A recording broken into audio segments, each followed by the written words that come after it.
Hello everyone, welcome to our YouTube channel crazy G K trick. मैं पंकज वैष्णव एक बार फिर से आपके साथ हूं डेली करंट अफेयर की सीरीज में। 2 दिन आपने काफी कोऑपरेट किया मेरी गैर मौजूदगी में। आपने बहुत ही अच्छा करंट अफेयर को समझा और इसके अलावा बहुत ही अच्छा लगा कि आपने कोऑपरेट किया। इसके लिए आप सभी का बहुत बहुत धन्यवाद। तो आज के सेशन में हम एक बार फिर से डेली करंट अफेयर को आगे बढ़ाते हैं और 19 सितंबर के सभी करंट अफेयर को यहां पर हम डिटेल में डिस्कस करने वाले हैं। देखिए, डेली करंट अफेयर के क्वेश्चंस निकालने में, बनाने में, डेली करंट अफेयर की न्यूज ढूंढने में, जो कि आपके एग्जाम के पॉइंट ऑफ व्यू से इंपॉर्टेंट हो, काफी मेहनत लगती है। इसलिए सेशन में एंड तक बने रहिएगा, सेशन को एंजॉय कीजिएगा। बहुत ही इंटरेस्टिंग सेशन होने वाला है आप सभी के लिए। ओके, आइए शुरू करते हैं। आपको पीडीएफ कहां मिलेगी? पीडीएफ आपको क्रेजी जी के ट्रिक के एप्लीकेशन में मिल जाएगी free of cost. Daily current affair का वहां पर फोल्डर दिखाई देगा, उसमें से आप कलेक्ट कर लीजिएगा। ठीक है, आइए शुरू करें। सेशन को लाइक और शेयर कर दीजिएगा, एंड तक बने रहिएगा। पहला क्वेश्चन 19 सितंबर के करंट अफेयर का। 18 सितंबर को एनपीएस वात्सल्य योजना की शुरुआत की गई। एनपीएस वात्सल्य योजना का नोडल मंत्रालय कौन सा है? नोडल मिनिस्ट्री पूछी गई है कि एनपीएस वात्सल्य योजना किस मिनिस्ट्री के अंतर्गत शुरू की गई। तो यह मिनिस्ट्री है मिनिस्ट्री ऑफ फाइनेंस, मतलब वित्त मंत्रालय। आप यहां पर इमेज देखेंगे तो यह है निर्मला सीतारमण जी, हमारी फाइनेंस मिनिस्टर है, और मिनिस्ट्री ऑफ फाइनेंस के द्वारा नोडल मिनिस्ट्री है एनपीएस वात्सल्य स्कीम की। ओके, हाल ही में देखिए 18 सितंबर को फाइनेंस मिनिस्टर निर्मला सीतारमण ने नई दिल्ली से एनपीएस वात्सल्य स्कीम की शुरुआत की है। एक्चुअल में इस साल जो बजट आया था 2024 का, उसमें इस स्कीम की बात की गई थी, घोषणा की गई थी। प्लान क्या है, स्कीम क्या है? अगर हम इसकी बात करें तो ये एक पेंशन स्कीम है जो कि स्पेशली बच्चों के लिए शुरू की गई है। जो बच्चे हैं उनके माता पिता एक बैंक अकाउंट में, स्पेशली जिसको वात्सल्य अकाउंट का नाम दिया जाएगा, उसमें सालाना मिनिमम 1,000 रुपए डिपॉजिट कर सकते हैं, मैक्सिमम 1,000 से ज्यादा भी कर सकते हैं। और 18 साल के बाद, जब बच्चा 18 साल का हो जाएगा और वो मैच्योर हो जाएगा, एडल्ट हो जाएगा, तब उसके बाद वो बच्चा खुद अपने उस अकाउंट को हैंडल कर सकता है। तो इस प्लान के तहत बच्चों के माता पिता बच्चों के फ्यूचर के लिए एक प्लान ले सकते हैं और इसका फायदा उठा सकते हैं। स्कीम का, गवर्नमेंट की स्कीम है। अब माता पिता बचपन से जो पैसा डालेंगे बच्चे के अकाउंट में, उस पर एक पर्टिकुलर इंटरेस्ट दिया जाएगा केंद्र सरकार के द्वारा। ठीक है ना? तो योजना के अंतर्गत बैंकों में वात्सल्य अकाउंट खोले जाएंगे जिसमें सालाना मिनिमम 1,000 रुपए जमा किए जा सकते हैं। वात्सल्य अकाउंट जब वो मैच्योर हो जाएगा 18 साल के बाद, तो वो बन जाएगा नेशनल पेंशन सिस्टम का अकाउंट। ओके, 18 साल की उम्र के बाद बच्चा खुद इस अकाउंट को हैंडल कर सकता है।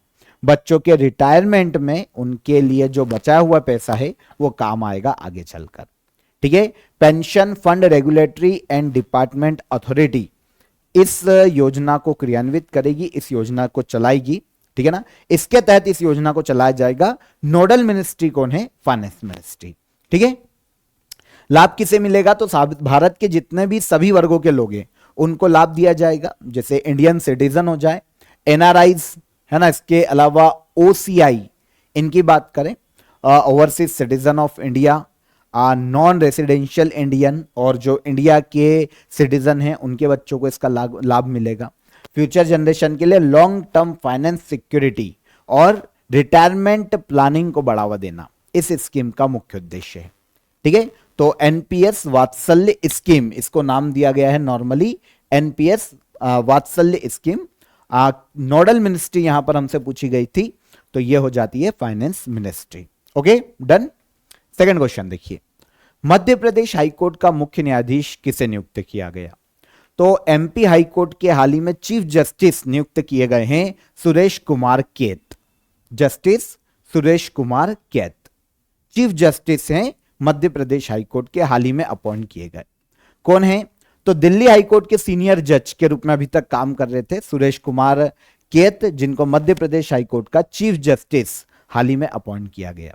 वैसे अभी तक मध्य प्रदेश में जो हाईकोर्ट है, हेडक्वार्टर एमपी के जबलपुर में देखने को मिलता है। हालांकि उसकी 2 खंडपीठ भी देखने को मिलती है, इंदौर और ग्वालियर में, लेकिन जो हेडक्वार्टर है मध्य प्रदेश हाईकोर्ट का, वो जबलपुर में। ठीक है, नर्मदा नदी के तट पर बसा हुआ है जबलपुर। तो अभी तक acting chief justice Madhya Pradesh high court के संजीव सचदेवा थे। एक्टिंग कार्यवाहक मुख्य न्यायाधीश के तौर पर अपॉइंटेड थे, लेकिन अब इनकी जगह लेंगे सुरेश कुमार केत, मध्य प्रदेश हाईकोर्ट के नए चीफ जस्टिस बने हैं। देखिए यहां पर अकॉर्डिंग टू कॉन्स्टिट्यूशन देखें तो भारतीय संविधान के भाग 5 में आर्टिकल 214 से लेकर 231 तक के जो आर्टिकल है भाग 5 में, ठीक है, सॉरी सही कीजिएगा, ये है हमारे पास भाग 6, सॉरी, है ना, भाग 6, क्योंकि भाग 5 संघ की कार्यपालिका की बात करता है और भाग 6 बात करता है राज्य की कार्यपालिका की। तो राज्य की जो कॉन्स्टिट्यूशनल बॉडी है वो भाग 6 में देखने को मिलेगी। तो यहीं पर आर्टिकल 214 से 231 तक भाग 6 में, ठीक है, हाईकोर्ट का उल्लेख हमें देखने को मिलता है। राज्य में हायर जुडिशियल अथॉरिटी होती है कौन? हाईकोर्ट। राज्य में सबसे उच्च कौन? हाईकोर्ट होता है, ठीक है, और पूरे देश में हो तो सुप्रीम कोर्ट। हाईकोर्ट की बात हो रही है तो भाग 6 में आर्टिकल 214 से 231 तक। इसी के बीच में एक आर्टिकल है आर्टिकल 217 जो कि हाईकोर्ट के जजेस के अपॉइंटमेंट की बात करता है।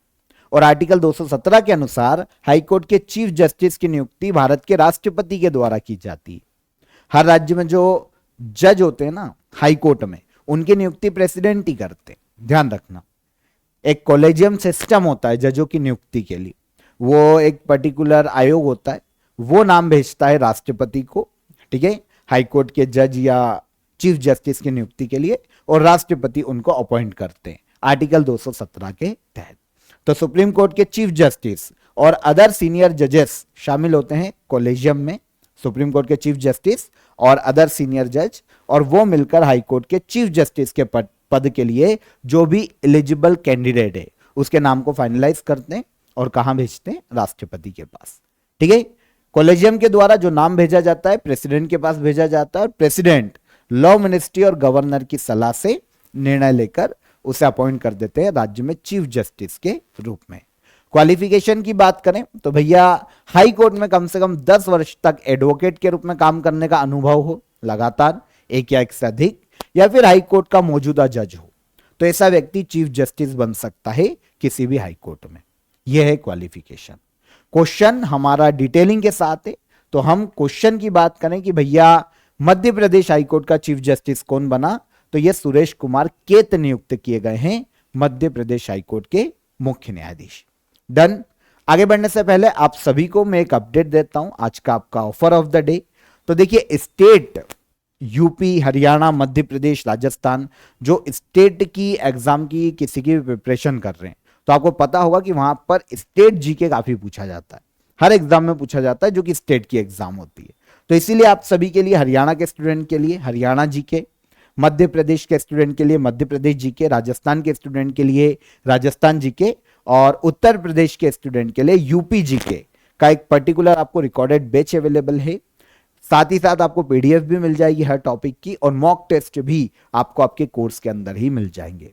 काफी नॉमिनल चार्जेस में आपके लिए अवेलेबल है। तीनों की लिंक, चारों की लिंक आपको नीचे डिस्क्रिप्शन में दी गई है। और इसके अलावा क्रेजी जीके ट्रिक और रूट एप्लीकेशन पर, क्रेजी जीके ट्रिक और रूट एप्लीकेशन पर आप डाउनलोड कर लीजिए प्ले स्टोर से, वहां पर भी आपके लिए सारे कोर्सेस अवेलेबल है। एक बार विजिट कीजिए, काफी इंटरेस्टिंग चीजें आपके काम की वहां पर आपको देखने को मिलेगी। ओके, कोई भी डाउट होता है, कोई भी आपकी क्वेरी है, तो नीचे हेल्पलाइन नंबर है, उस पर कॉल करके आप आपकी क्वेरी सॉल्व कर सकते हैं। चलिए आगे बढ़ेंगे। सितंबर 2024 में तूफान बोरिस ने किस महाद्वीप को प्रभावित किया? तो हाल ही में एक तूफान आया था, तूफान बोरिस, इसने प्रभावित किया है हाल ही में यूरोप को। किसको? यूरोप। तूफान बोरिस से यूरोप काफी प्रभावित हुआ है। वैसे कुछ और तूफान भी हाल ही के दिनों में हमने देखे हैं, जैसे एम्पिल तूफान आया था, है ना, हमें पैसिफिक ओशियन में देखने को मिला था, जापान प्रभावित हुआ था। सांसन तूफान से भी जापान प्रभावित हुआ था पैसिफिक ओशियन में।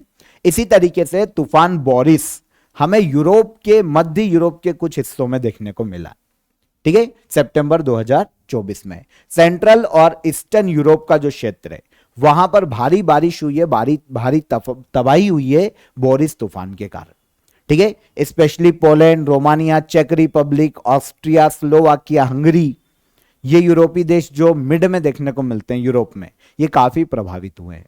और इसके अलावा रोमानिया में तो बाढ़ आ गई थी, बोरिस तूफान के कारण। इसके लिए रोमानिया ने अपने अधिकतर स्थानों पर इमरजेंसी डिक्लेयर की थी हाल ही में 16 सितंबर को, सही है ये 16 अक्टूबर तक।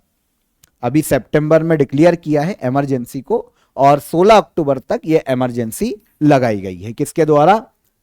रोमानिया के द्वारा। यूरोपीय देश है ये भी, ठीक है। तो हाल ही में एक और स्टॉर्म देखने को मिला था, तूफान देखने को मिला था बेबिनका के नाम का। देखिए सान अगर ये पूछा जाता है ना, एक पूछा जाता एम्पिल, तो ये हमको देखने को मिल जाता कहां पर? जापान के पूर्वी तटों पर। बेबिनका तूफान की बात करें तो ये चाइना से हाल ही में टकराया था और चाइना को इसने प्रभावित किया था। और अब तूफान बोरिस की जब हम बात करते हैं तो ये सेंट्रल और ईस्टर्न यूरोप के देशों में देखने को मिला है, ठीक है। आगे आ जाइए। निम्न में से किस शहर में हाल ही में वर्ल्ड फूड इंडिया 2024 का आयोजन किया गया या किया जा रहा है? शुरू हो चुका है, रनिंग है। तो वर्ल्ड फूड इंडिया 2024 का आयोजन किया जा रहा है भारत की राजधानी नई दिल्ली में। Answer T, world food India. 19 सितंबर से न्यू दिल्ली में वर्ल्ड फूड इंडिया 2024 का आयोजन किया जा रहा है। आज शुरू होगा, ये अनाउंस हो चुका था काफी पहले, आज शुरू हुआ है। वर्ल्ड फूड इंडिया 2024 का आयोजन ministry of food processing industry के द्वारा किया जा रहा है भारत में। एक्चुअल में यहां पर जो एक कॉन्फ्रेंस है, इसको ऐसा समझो, वर्ल्ड फूड इंडिया की बात करें तो एक कॉन्फ्रेंस है जहां पर जापान, वियतनाम, ईरान जैसे देशों के साथ भारत की जो फूड इंडस्ट्री है उनको कैसे एक्सपेंड किया जा सकता है, कैसे बढ़ाया जा सकता है, चाहे वो सी फूड हो या अदर कोई भी फूड हो, तो कैसे फूड इंडस्ट्री को डेवलप किया जा सकता है। इन देशों में भारत की जो फूड की एक्सपोर्ट है वो कैसे बढ़ाई जा सकती है ना। तो आपस में मिलकर चर्चा की गई है। वर्ल्ड फूड इंडिया 2024 कॉन्फ्रेंस से नई दिल्ली में आयोजित की गई। जापान पार्टनर कंट्री के रूप में शामिल हुआ और वियतनाम और ईरान फोकस कंट्री के रूप में यहां पर शामिल हुए थे भाग लेने के लिए कॉन्फ्रेंस में।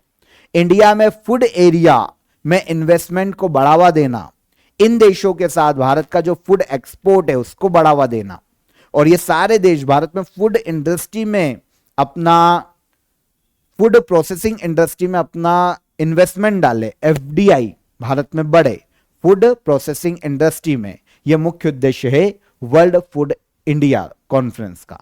2024 का कॉन्फ्रेंस से आयोजन किया गया नई दिल्ली में। देखिए वर्ल्ड फूड इंडिया की बात करें तो ministry of food processing industry ने 2017 में इस कॉन्फ्रेंस की शुरुआत की थी नॉर्मली, ठीक है। इंडिया में फूड एरिया या फिर फूड प्रोसेसिंग इंडस्ट्री में इन्वेस्टमेंट को बढ़ावा देना, फूड इंडस्ट्री को एक्सपेंड करना, एक्सपोर्ट को बढ़ावा देना वर्ल्ड फूड इंडिया को आयोजित किए जाने का मुख्य उद्देश्य है। 2024 में आयोजन कहां पर? नई दिल्ली। कैबिनेट ने जैव प्रौद्योगिकी, जिसे बायोटेक्नोलॉजी के नाम से जाना जाता है, इसके क्षेत्र में अनुसंधान और विकास के लिए किस योजना को मंजूरी दी है? तो हाल ही में सेंट्रल कैबिनेट ने देखिए बायोटेक्नोलॉजी के क्षेत्र में अनुसंधान और विकास को बढ़ावा देने के लिए बायो राइड स्कीम को मंजूरी दी है। बायो राइड स्कीम है, ठीक है। आंसर डी यहां पर करेक्ट हो जाएगा। आप जानते हैं जैव प्रौद्योगिकी क्या होता है? जीवों, ठीक है, या फिर जैविक प्रक्रियाओं और प्रणालियों का उपयोग करके नए प्रोडक्ट बनाना जो कि इंसानों के काम आए। काफी सारे हो सकते हैं, मेडिसिन हो सकती है ना, वैक्सीन हो सकती है, टीके हो सकते हैं, और बहुत सारे बायो प्रोडक्ट बनते हैं देश में जिनका यूज किया जाता है ह्यूमन के लिए। जीवों का उपयोग करके, जीवों के जेनेटिक्स में चेंज करके, सही है, जीन इंजीनियरिंग जिसे कहा जाता है, इसके माध्यम से जीवों की सहायता से प्रोडक्ट डेवलप करना जो कि इंसानों के यूज के लिए काम कर जाए। तो ऐसे टेक्नोलॉजी का विकास करना, ऐसे प्रोडक्ट तैयार करना, यह कहलाती है बायोटेक्नोलॉजी, ठीक है। चिकित्सा, एग्रीकल्चर, इन्वायरमेंट, ऐसे सेक्टर में इस टेक्निक का नॉर्मली यूज किया जा सकता है। एक एग्जांपल मैं आपको देता हूं, यहां पर मैंने आपके लिए एग्जांपल लिखा है। इंसुलिन का उत्पादन करने के लिए बैक्टीरिया में जीन इंजीनियरिंग करना, बैक्टीरिया में जीन इंजीनियरिंग करके, बैक्टीरिया का यूज करके इंसुलिन का उत्पादन करना, कीट प्रतिरोधी क्रॉप्स, फसल को डेवलप करना, अब भाई फसल में कीट नहीं लगे ऐसा हो सकता है क्या? नहीं, लेकिन जीवों के जेनेटिक्स में चेंज करके ऐसी फसल तैयार की जा सकती है जो कि कीट प्रतिरोधी क्रॉप होगी। तो विकसित करना, ये क्या है? बायोटेक्नोलॉजी। ओके, तो देखिए सितंबर 2024 में कैबिनेट ने जैव प्रौद्योगिकी या बायोटेक्नोलॉजी में रिसर्च के लिए, अनुसंधान के लिए, डेवलपमेंट के लिए बायो राइड स्कीम को हाल ही में मंजूरी प्रदान की। ठीक है, इस प्लान के लिए 2021-22 से लेकर 2025-26 तक 9,197 करोड़ रुपए का प्रावधान किया गया है यूनियन कैबिनेट के द्वारा bio ride scheme.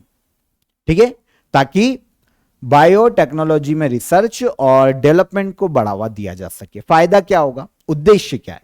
Bio entrepreneurship को बढ़ावा देना, इस क्षेत्र में इनोवेशन को प्रोत्साहित करना, इंडस्ट्री और जो एकेडमिक है उसमें बायोटेक्नोलॉजी के लिए सहयोग को सुगम बनाना, सतत बायो मैन्युफैक्चरिंग को प्रोत्साहित करना, शोधकर्ताओं को भाई फाइनेंशियल हेल्प प्रदान करना कि वो बायोटेक्नोलॉजी के विकास के लिए मदद करें।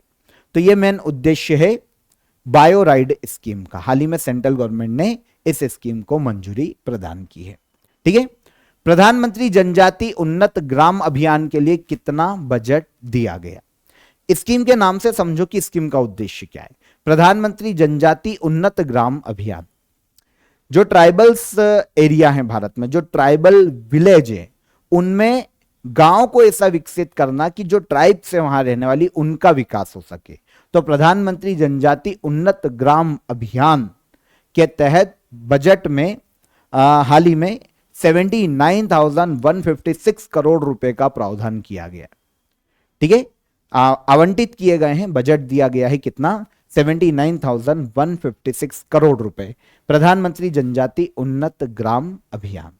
ठीक है, हाल ही में कैबिनेट ने आदिवासी समुदायों की सामाजिक और आर्थिक स्थिति में सुधार करने के लिए प्रधानमंत्री जनजाति उन्नत ग्राम अभियान को मंजूरी दी, जिसके लिए 79,156 करोड़ रुपीस के बजट एलोकेट किया गया है, पैसों का आवंटन किया गया है।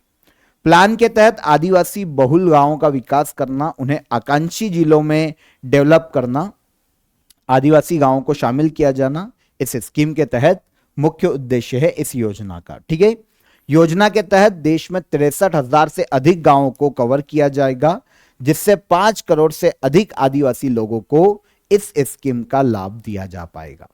ठीक है, एक बेटर बोल सकते हैं कि जो बेसिक स्ट्रक्चर होता है ना, इंफ्रास्ट्रक्चर बोल लो, आधारभूत जो संरचना होती है किसी भी गांव की, क्या चाहिए? पानी चाहिए, बिजली चाहिए, रोड चाहिए, इंफ्रास्ट्रक्चर चाहिए, तो इसका विकास करना। ठीक है, सक्षम इंफ्रास्ट्रक्चर का विकास करना, गांव में जो ट्राइबल्स या ट्राइब्स के लोग हैं, जो आदिवासी लोग हैं, उन्हें फाइनेंशियली सशक्त करना, उनके लिए एजुकेशन की व्यवस्था करना, स्वस्थ जीवन की व्यवस्था करना। सीधी सी बात है, जो मेडिकल या हेल्थ की चीजें हैं उनके लिए प्रोवाइड करना, अच्छे अस्पताल वगैरह।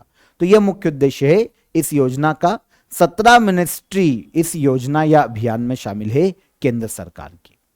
ठीक है, याद रहेगा, प्रधानमंत्री जनजाति उन्नत ग्राम अभियान, जिसके तहत 79,156 करोड़ रुपए आवंटित किए गए हैं केंद्र सरकार के द्वारा। इसरो के द्वारा शुक्र मिशन कब तक लॉन्च किए जाने का लक्ष्य रखा गया है? इसरो ने देखिए विनस मिशन को लॉन्च करने की घोषणा की है। 2028 का इसका लक्ष्य निर्धारित किया गया है इसरो के द्वारा। कैबिनेट ने इसरो के विनस मिशन को मंजूरी दे दी थी। इसरो का विनस मिशन शुक्र ग्रह के अध्ययन के लिए, विनस ग्रह के अध्ययन के लिए 2028 तक लॉन्च किया जा सकता है। ठीक है, इसके लिए केंद्र सरकार ने इसरो को या इस मिशन को 1236 करोड़ रुपए प्रदान किए हैं, स्पेशली विनस मिशन के लिए, ताकि शुक्र का अध्ययन किया जा सके। इसरो के काफी सारे मिशन पेंडिंग है, जिन्हें मंजूरी केंद्र के द्वारा दी जा चुकी है, जिसमें एक चंद्रयान 4 मिशन है, 3 जा चुके हैं, 4th आने वाला है। मानव युक्त चंद्रमा मिशन है ये। ठीक है, इसके लिए 2104 करोड़ रुपए केंद्र सरकार ने आवंटित किए थे, चंद्रयान 4। इसके अलावा next generation launch vehicle development, ठीक है, न्यू लॉन्च व्हीकल है जो 30 टन का पेलोड ले जाने में सक्षम है। इसके लिए केंद्र ने 8,239 करोड़ रुपए आवंटित किए। और एक गगनयान मिशन का अपडेटेड वर्जन, जिसे बेस 1 नाम दिया गया है, इसे 2029 तक लॉन्च किए जाने की संभावना है। 20,193 करोड़ रुपए केंद्र ने इसके लिए प्रदान किए। तो यहां पर क्वेश्चन हमारा विनस मिशन से था, इसरो के, कब तक लॉन्च किए जाने की संभावना है, तो 2028 तक। ठीक है। हाल ही में पत्तन पोत परिवहन और जलमार्ग मंत्रालय ने किसे अपना ब्रांड एम्बेसडर नियुक्त किया है? तो भारत में मिनिस्ट्री ऑफ पोर्ट, शिपिंग और वाटरवेज ने अपना ब्रांड एम्बेसडर बनाया है मनु भाकर। शूटिंग खिलाड़ी मनु भाकर, जानते हैं ना, 2 ब्रॉन्ज मेडल लेकर आई है हमारे लिए पेरिस ओलंपिक में 2024 के। तो मनु भाकर को मिनिस्ट्री ऑफ पोर्ट, शिपिंग और वाटरवेज का हाल ही में ब्रांड एम्बेसडर नियुक्त किया गया है। मनु भाकर, जानते हैं ब्रांड एम्बेसडर का काम क्या होता है? अच्छा, जैसे Manu Bhaker ministry of port, shipping और वाटरवेज की ब्रांड एम्बेसडर बनी, तो क्या करने वाली है? इस मिनिस्ट्री का जितना भी प्लान्स हैं, जितने भी प्रोग्राम्स हैं, जितने भी काम है, वर्क है, प्रोजेक्ट है, इन सबको प्रमोट करना, ठीक है, प्रचार करना इनका, इसमें मुख्य भूमिका निभाता है एक ब्रांड एम्बेसडर। किसी भी चीज का हो सकता है, बिस्किट का हो सकता है, किसी क्लोथिंग ब्रांड का हो सकता है। तो वो क्या करता है भाई, उस ब्रांड को प्रमोट करना लोगों के बीच में, प्लान्स, प्रोग्राम, जो प्रोजेक्ट है उनको प्रमोट करना ब्रांड एम्बेसडर का काम होता है। तो इसी क्रम में मिनिस्ट्री ऑफ पोर्ट, शिपिंग और वाटरवेज के सारे प्रोग्राम, प्लान्स, प्रोजेक्ट, काम लोगों के बीच में अब कौन प्रमोट करेगा? मनु भाकर। हरियाणा राज्य से मनु भाकर बिलोंग करती है भारत के, ठीक है ना। पेरिस ओलंपिक में 2 मेडल इन्होंने अपने नाम किए थे। 10 metre air pistol mix team event में सरबजोत सिंह के साथ ब्रॉन्ज जीता था, और एक विमेन सिंगल में भी 10 मीटर एयर पिस्टल सिंगल में इन्होंने ब्रॉन्ज मेडल अपने नाम किया था, मनु भाकर। भारत के किस राज्य में ऑस्ट्रेलिया के मेलबोर्न यूनिवर्सिटी का पहला केंद्र खोला गया? तो भारत में नई दिल्ली, जो कि हमारी कैपिटल है, यहां पर मेलबोर्न यूनिवर्सिटी का पहला केंद्र या सेंटर खोला गया है नई दिल्ली में। ठीक है। यूनिवर्सिटी ऑफ मेलबोर्न के एजुकेशन प्रोग्राम को बढ़ावा देना, भारत में मेलबोर्न यूनिवर्सिटी को प्रमोट करना और एजुकेशन, इंडस्ट्री आदि के क्षेत्र में रिसर्च को बढ़ावा देना, इस सेंटर को स्थापित किए जाने का मुख्य उद्देश्य है। यूनिवर्सिटी ऑफ मेलबोर्न का सेंटर है जो कि नई दिल्ली में खोला गया। लास्ट क्वेश्चन देखिए, नेशनल एल्यूमिनियम कंपनी लिमिटेड, जिसे शॉर्ट में नाल्को के नाम से जाना जाता है, इसका चेयरमैन और एमडी किसे नियुक्त किया गया? तो नेल्को के चेयरमैन और एमडी के रूप में नियुक्त किया गया है विजेंद्र प्रताप सिंह। आंसर डी, ठीक है। विजेंद्र प्रताप सिंह हाल ही में नेल्को के नए चेयरमैन और एमडी के रूप में नियुक्त किए गए। अभी तक इसके चेयरमैन और एमडी श्रीधर पात्रा थे, लेकिन अब ये अपने पद से इनका कार्यकाल पूरा हो गया और नए चेयरमैन और एमडी बने नेल्को के विजेंद्र प्रताप सिंह। नेल्को की बात करें तो पब्लिक सेक्टर, गवर्नमेंट की नवरत्न कंपनी है, एल्यूमिनियम प्रोडक्शन और माइनिंग का काम करती है। भारत में जो मिनिस्ट्री ऑफ माइनिंग है उसके अंतर्गत काम करने वाली एक नवरत्न कंपनी है, सार्वजनिक उद्यम, ठीक है ना। 1981 में इसकी स्थापना की गई थी और हेडक्वार्टर ओडिशा के भुवनेश्वर में देखने को मिलता है नेल्को का। चेयरमैन और एमडी कौन? विजेंद्र प्रताप सिंह। डन। तो यहां पर 19 सितंबर के सभी करंट अफेयर हमने डिटेल में डिस्कस किए, एक एक फैक्ट को डिस्कस किया। अब हम बात करेंगे लास्ट डे के करंट अफेयर के रिवीजन की, ठीक है। क्वेश्चन आंसर लेंगे जल्दी से। चर्चा में रही सुभद्रा योजना किस राज्य से संबंधित है? तो यह कौन सा हो जाएगा? ओडिशा। एमएसएमई मंत्रालय ने क्रिएट पहल कहां शुरू की है? तो एमएसएमई मिनिस्ट्री ने क्रिएट पहल की शुरुआत की है लेह में। निम्नलिखित में से किस अधिनियम के तहत लोक अदालत की स्थापना की गई? तो लीगल सर्विस अथॉरिटी एक्ट 1987, इसके तहत लोक अदालत की स्थापना की गई है। निम्न में से किसे नई दिल्ली का मुख्यमंत्री नियुक्त किया गया? तो अरविंद केजरीवाल के बाद आतिशी सिंह, ठीक है, नई दिल्ली के सीएम हाल ही में नियुक्त की गई। 8वें भारत जल सप्ताह का इनॉग्रेशन किसके द्वारा किया गया? प्रेसिडेंट द्रौपदी मुर्मू। भारतीय महिला फुटबॉल टीम का कोच किसे नियुक्त किया गया? भारतीय महिला फुटबॉल टीम का नया कोच नियुक्त किया गया है संतोष कश्यप को। भारतीय राष्ट्रीय महासागर सूचना सेवा केंद्र किस वर्ष में स्थापित किया गया? तो इसकी स्थापना की गई थी 1999 में। ठीक है। बुक श्री राम इन तमिलगम एन इंस्पेरेबल बॉन्ड किसके द्वारा लिखी गई बुक है? तो यह लिखी है डॉक्टर डी के हरी एंड डॉक्टर डी के हेमा हरी ने। हैदराबाद मुक्ति दिवस कब मनाया जाता है? हैदराबाद मुक्ति दिवस मनाया जाता है 17 सितंबर को। और लास्ट क्वेश्चन क्या था कल का? किस देश ने एशियन हॉकी चैंपियंस ट्रॉफी 2024 का खिताब जीता? तो किसने जीता? इंडिया ने। आंसर हो जाएगा आंसर ए। ओके, तो ये सारे क्वेश्चन लास्ट डे के सेशन में डिस्कस किए गए थे। ठीक है, आप क्वेश्चन ऑफ द डे का आंसर ले लेते हैं लास्ट सेशन का। पहली बार हिंदी दिवस कब मनाया गया था? तो पहली बार हिंदी दिवस मनाया गया था 14 सितंबर 1953 में। ओके, दिल्ली असेंबली में कितनी विधानसभा सीटें हैं? तो दिल्ली विधानसभा सीटों की बात करें तो 70 विधानसभा सीटें देखने को मिलती है दिल्ली में। और हैदराबाद को भारत में विलय किया गया था, ऑपरेशन पोलो चलाया गया था। ठीक है, सरदार वल्लभ भाई पटेल के समय में। डन, तो सारे क्वेश्चन के आंसर मिल गए आज के। अब नए क्वेश्चन दे देता हूं, कमेंट में आंसर कीजिएगा।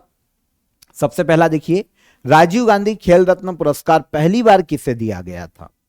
सेकेंड, लता मंगेशकर को किस वर्ष भारत रत्न दिया गया? और किसे सीमांत गांधी कहा जाता है? ये सारे अभी अवार्ड एंड ऑनर 2024 मैंने आपको थ्योरी और एमसीक्यू सेक्शन में अलग अलग वीडियोस अवेलेबल कराए हैं क्रेजी जीके ट्रिक पर, यूट्यूब प्लेटफॉर्म पर आप जाके देख लेना, वहां से आपके सारे क्वेश्चन ये कवर हो जाएंगे। तो अगर आपने वो वीडियो नहीं देखे तो उनको देख लेना। अवार्ड एंड ऑनर 2024 का कल ही आपके लिए टॉप 50 एमसीक्यूज करंट अफेयर का वीडियो आया है 2024 का, जनवरी से सितंबर तक। तो सारे क्वेश्चन इंपॉर्टेंट है, वहां पर वो वीडियो जाके देख लेना। ठीक है, यूट्यूब चैनल पर मिल जाएगा, क्रेजी जीके ट्रिक पर कल ही अपलोड हुआ है, तो एक बार देख लीजिए, काम का है। सेशन पसंद आया हो तो सेशन को लाइक और शेयर कर दीजिएगा, कमेंट में आंसर कीजिएगा। कल फिर मुलाकात करेंगे नेक्स्ट डे के करंट अफेयर में। तब तक अपना ख्याल रखिए। जय हिंद, जय भारत।